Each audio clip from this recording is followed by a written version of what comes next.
Vaccin Covid-19, environ 4000 déclarations d'effets secondaires en Limousin. Au deuxième étage du Centre de biologie et de recherche en santé, CBRS, à 2 pas du CHU de Limoges, le Centre régional de pharmacovigilance, CRPV, est submergé par les signalements post-vaccination Covid-19 depuis janvier dernier. Plus précisément 4000 en 4 mois et demi, sur 283 000 personnes ayant reçu 1 ou 2 doses de vaccin en Limousin, un record pour cette structure qui recueille les déclarations des effets indésirables des médicaments et fait remonter ses observations à l'Agence nationale de sécurité du médicament, l'ANSM. Plus de la moitié des déclarations en attente. En temps normal, on en reçoit environ 1200 par an, dont à peine 10 notifications pour des vaccins classiques, compare le professeur Marie-Laure Laroche, la responsable du centre. Sur les 4000, le CRPV a pu en saisir 1200 dans la base, en a traité 400 autres en attente d'enregistrement. Il lui reste plus de la moitié à gérer. Mais on trie tous les jours les déclarations reçues, par priorité, afin de ne pas laisser passer des effets secondaires graves. Notre stock de retard concerne surtout les signalements pour des effets indésirables ordinaires.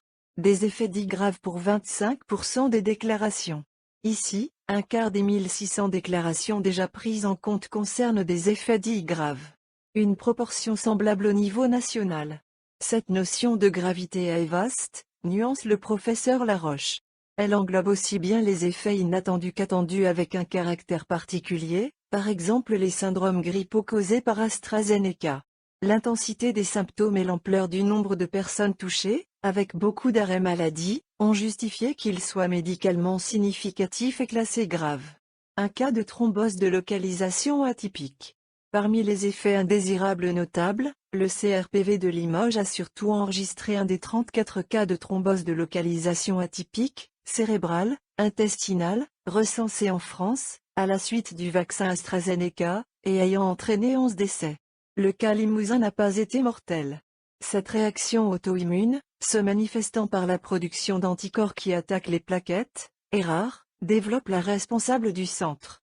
On a eu d'autres déclarations de thrombose avec embolie, mais en menant notre enquête, c'est la seule situation où le vaccin était en cause. Zona, paralysie faciale. À côté de ce cas marquant, tachycardie, zona, hypertension artérielle, paralysie faciale, urticaire font partie des autres conséquences non répertoriées dans la notice des produits. Toute hospitalisation est aussi intégrée dans les 25% des faits graves. Notre travail consiste à déterminer si c'est le vaccin qui est à l'origine d'un problème de santé ou s'il y a d'autres explications possibles. Jusqu'à une journée d'enquête pour un seul cas. Un travail de longue haleine. Il faut entre une demi-heure et 1 heure pour gérer et valider une déclaration simple, indique le professeur Laroche. Quand le cas est plus compliqué, cela va d'une demi-journée à une journée, le temps de documenter le cas, de recontacter la personne pour qu'elle nous raconte son histoire, d'aller chercher des informations médicales pour un dossier clinique complet. Il faut que tout soit précis afin de justifier une éventuelle décision sanitaire. Un appel à des déclarations plus ciblées. Pour effectuer cette mission, le CRPV de Limoges dispose d'un peu moins de 3 équivalents temps plein de médecins et pharmaciens, d'un mi-temps de techniciens de recherche clinique et d'une secrétaire à temps plein. Quelques étudiants viennent aider. D'ordinaire, nous prenons le temps d'envoyer un courrier de remerciement pour chaque envoi, mais là, on ne peut plus se le permettre. Si Marie-Laure Laroche se réjouit de la participation massive, elle appelle à des déclarations plus ciblées sur les effets graves, très gênants ou méconnus.